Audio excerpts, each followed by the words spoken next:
Hi students, Meera's English ഹബിലോട്ട് എല്ലാവർക്കും സ്വാഗതം. HSA ഇംഗ്ലീഷിന്റെ notification വന്ന കാര്യം പങ്കുവെച്ചുകൊണ്ട് ഇന്നത്തെ ഈ ഒരു സെഷൻ ഞാൻ ആരംഭിക്കുകയാണ്.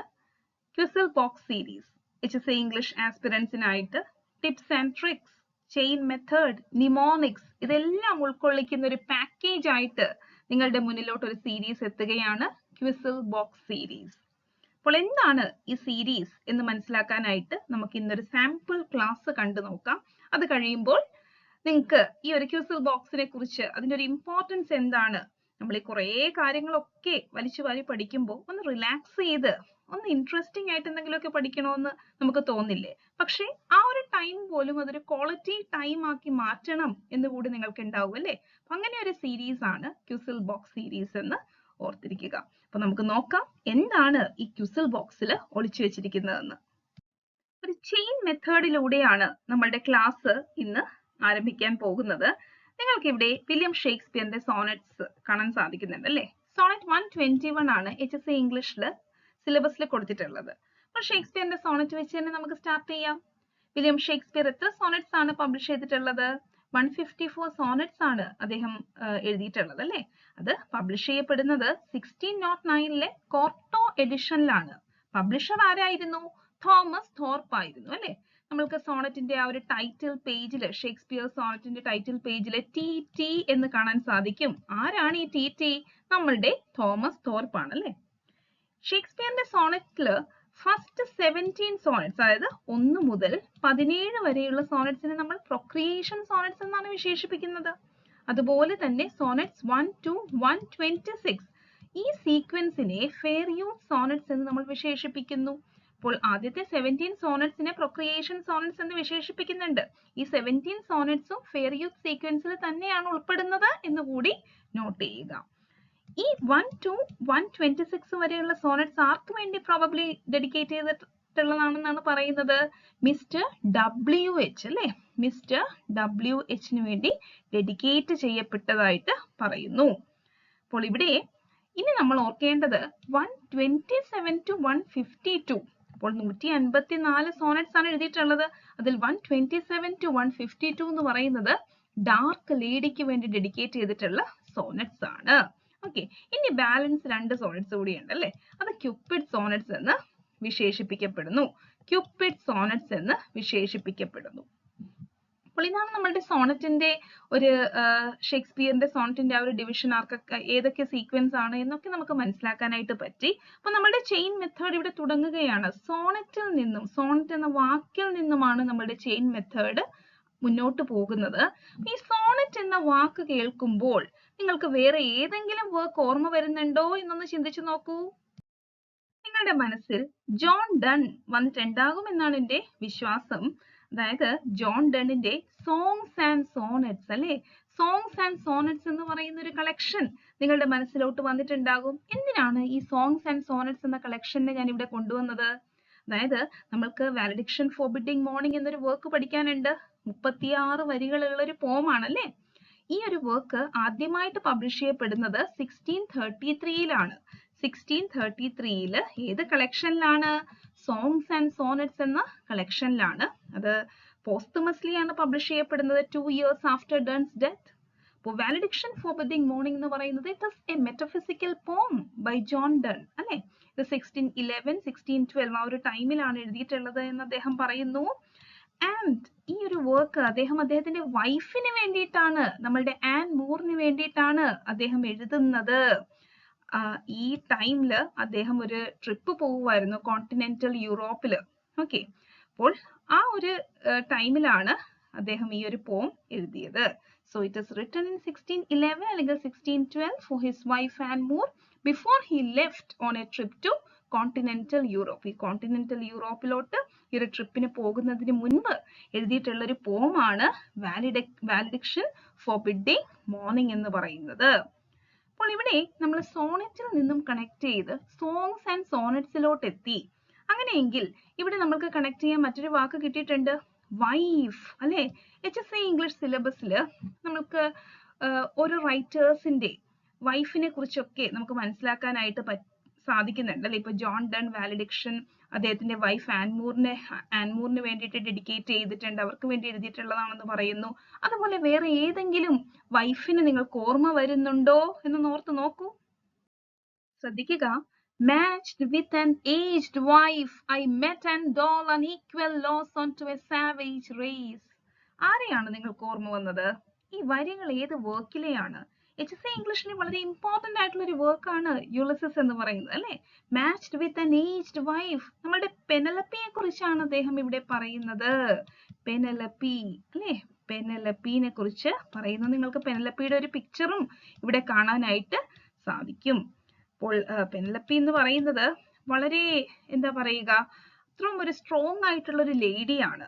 അതുകൊണ്ട് തന്നെയാണ് ശരിക്കും ടെന്നിസൺ പെനലപ്പിയിൽ കാണുന്നത് അദ്ദേഹത്തിന്റെ വൈഫിനെ തന്നെയാണ്. അപ്പോൾ ടെന്നിസന്റെ ഒരു എന്താ പറയുക വീക്ക് പീരീഡിലൊക്കെ വളരെ സപ്പോർട്ടീവായിട്ട് നിന്നിട്ടുള്ള ഒരു വൈഫ് ടെന്നിസണിനും ഉണ്ടായിരുന്നു. ടെന്നിസന്റെ വൈഫിന്റെ പേര് കമന്റ് ചെയ്യുക. ഓക്കെ, അപ്പൊ ഇവിടെ matched with an aged wife എന്ന് പറയുന്നത് ചിലപ്പോൾ ഒരു ക്വസ്റ്റ്യൻ ആയിട്ട് വരാം. ഈ ഏജ്ഡ് വൈഫ് ആരാണ്? പെനലപ്പി ആണല്ലേ. I mete and dole unequal laws unto a savage race, ഇത് യുളിസസിലെ വരികളാണ്. ഇനി ഈ പെനലപ്പിനെ കുറിച്ച് പറഞ്ഞപ്പോഴാണ് ഞാൻ മറ്റൊരു പോയിന്റ് ഓർക്കുന്നത്. മാർഗരറ്റ് ആറ്റ്വുഡിനെയും വർക്ക് നമുക്ക് പഠിക്കാനുണ്ട് അല്ലെ. അപ്പോൾ ഇവിടെ പെനലപ്പോയിഡ് എന്ന് പറയുന്ന ഒരു വർക്ക് എഴുതിയത് ആരാണ്? മാർഗരറ്റ് ആറ്റ്വുഡ് ആണ്. ഓക്കെ, മാർഗരറ്റ് ആറ്റ്വുഡ് ആണ്. ഈ പോയിന്റ് നോട്ട് ചെയ്ത് വെക്കുക. HSC ഇംഗ്ലീഷിന്റെ സിലബസിൽ പെനലപ്പി മാത്രമല്ല ഒരു വൈഫായിട്ടുള്ളത്, മറ്റൊരു വൈഫിനെ കൂടി നമുക്ക് പെട്ടെന്ന് ഓർത്തെടുക്കാനായിട്ട് സാധിക്കുന്നുണ്ട് അല്ലെ. അതാരാണ്? നമ്മളുടെ മൈ ലാസ്റ്റ് ഡച്ചസ് അല്ലെ. That's my last duchess painted on the wall looking as if she were alive എന്ന് പറയുന്നു. ആരാണ്?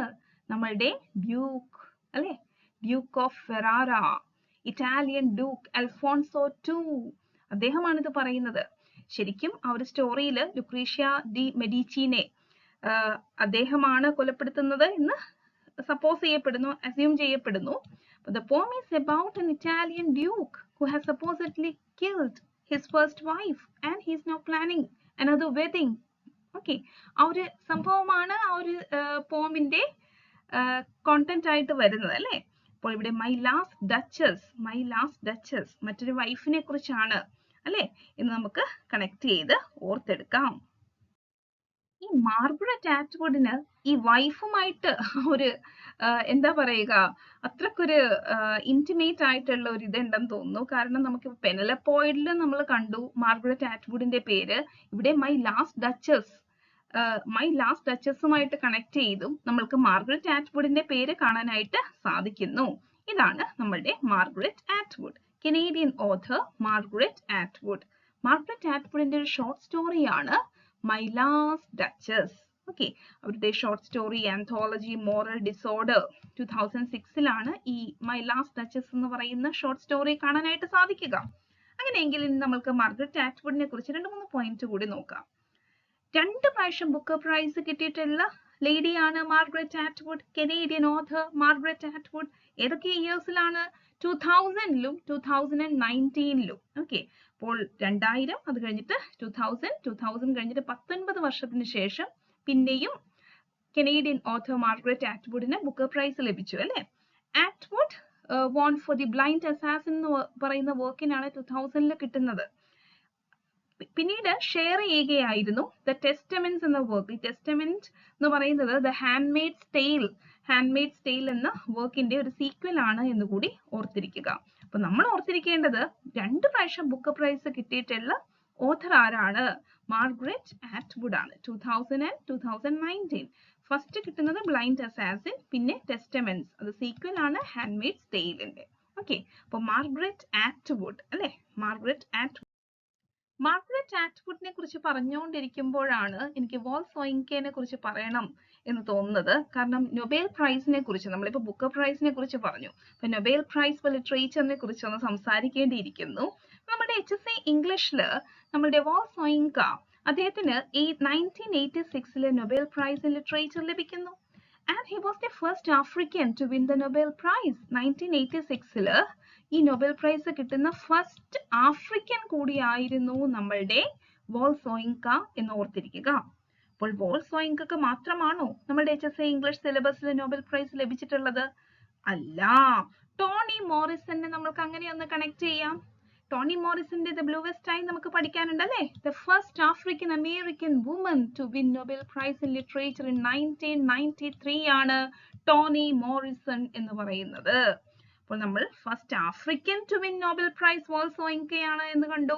First African American woman to win Nobel prize in literature 1993 Toni Morrison ആണ് എന്നുകൂടി കണ്ടിരിക്കുന്നു. അപ്പോൾ നോബൽ പ്രൈസ് നമ്മൾ Booker പ്രൈസിൽ നിന്നും കണക്ട് ചെയ്ത് നോബൽ പ്രൈസിലെത്തി. നോബൽ പ്രൈസിൽ നിന്നും first African to win Nobel prize നമ്മൾ കണ്ടു. First African American woman to win Nobel prize നമ്മൾ കണ്ടു. ഇനി നമ്മൾക്ക് മറ്റൊരു പോയിന്റ് നോക്കാം. നമുക്ക് തിരിച്ചൊന്ന് ഇന്ത്യയിലോട്ട് വരേണ്ടിയിരിക്കുന്നു. കാരണം നമ്മളുടെ സ്വന്തം ടാഗോർ ഇവിടെ നമുക്ക് വേണ്ടി വെയിറ്റ് ചെയ്തിരിക്കുവാണല്ലോ. 1913 നൊബേൽ പ്രൈസ് ഇൻ ലിറ്ററേച്ചർ ഇന്ത്യക്കും ലഭിച്ചു അല്ലേ? നമ്മളുടെ ബംഗാളി റൈറ്റർ ഓഥർ നമ്മളുടെ ഗുരുദേവ് രവീന്ദ്രനാഥ് ടാഗോറിനാണ് ഈ ഒരു നൊബേൽ പ്രൈസ് 1913 ലഭിക്കുന്നത് എന്ന് ഓർത്തിരിക്കുക. And he is the first and he remains the only Indian recipient of this prize. Nobel prize കിട്ടുന്ന only Indian ആയിട്ട് അദ്ദേഹം ഇന്നും നിലനിൽക്കുന്നു. ഇന്നും first and the only Indian to receive Nobel Prize ആണ് നമ്മുടെ രവീന്ദ്രനാഥ് ടാഗോർ. രവീന്ദ്രനാഥ് ടാഗോറിനെ കുറിച്ച് പറയുമ്പോൾ അദ്ദേഹത്തിന്റെ ഫ്രണ്ട് WB യേറ്റ്സിനെ കുറിച്ച് പറയാതിരിക്കാൻ പറ്റില്ല. കാരണം അദ്ദേഹമാണ് WB യേറ്റ്സ് ആണ് അദ്ദേഹത്തെ വെസ്റ്റേൺ വേൾഡിന് പരിചയപ്പെടുത്തി കൊടുത്തത്, ഈ നൊബേൽ പ്രൈസിലോട്ടുള്ള ഒരു വഴി ഒരുക്കി കൊടുത്തത് എന്ന് കൂടി പറയേണ്ടിയിരിക്കുന്നു. കാരണം ഗീതാഞ്ജലിയുടെ ഇംഗ്ലീഷ് ട്രാൻസ്ലേഷനാണ് നൊബേൽ പ്രൈസ് ലഭിക്കുന്നത് അല്ലേ? അപ്പൊ അവർ തമ്മിൽ ഒരു കണക്ഷൻ ഉണ്ട് അല്ലെ, ഒരു വൈബ് ഉണ്ട്. ആ വൈബിന്റെ ഭാഗമായിട്ട് 1913 ടാഗോറിന് നൊബേൽ പ്രൈസ് ലഭിച്ചപ്പോൾ 10 വർഷത്തിന് ശേഷം, അതായത് 1923 നമ്മളുടെ WB യേറ്റ്സിനും നോബൽ പ്രൈസ് ലഭിച്ചു. ഓക്കെ, ഈ മുല്ലപ്പൂമ്പൊടി ഏറ്റുകിടക്കും കല്ലിനും ഉണ്ടാകും ഒരു സൗരഭ്യം എന്ന് പറയുന്നത് പോലെ 1913 Tagore, 1923 WB Yeats. In 1923 Irish poet and dramatist WB Yeats was awarded Nobel Prize in Literature. ഈ WB യേറ്റ്സിനെ കുറിച്ച് പറഞ്ഞപ്പോൾ നമ്മൾ ഐറിഷ് പാസ്പോർട്ടിൽ ഒരു പോം നമുക്ക് കാണാനായിട്ട് സാധിക്കും. അത് WB യേറ്റ്സിന്റെ പോമാണ്. The lake isle of Innisfree എന്ന് പറയുന്ന ഒരു പോമാണ് ഐറിഷ് പാസ്പോർട്ടുകളിൽ ഫീച്ചർ ചെയ്യപ്പെട്ടിട്ടുള്ള ഒരു പോം എന്ന് ജസ്റ്റ് ഒന്ന് ഓർത്തിരിക്കുക. ഇന്നത്തെ ക്ലാസ് ഈ ക്വിസിൽ ബോക്സ് സീരീസ് നിങ്ങൾക്ക് ഇഷ്ടപ്പെട്ടിട്ടുണ്ടാകും എന്നാണ് വിശ്വാസം.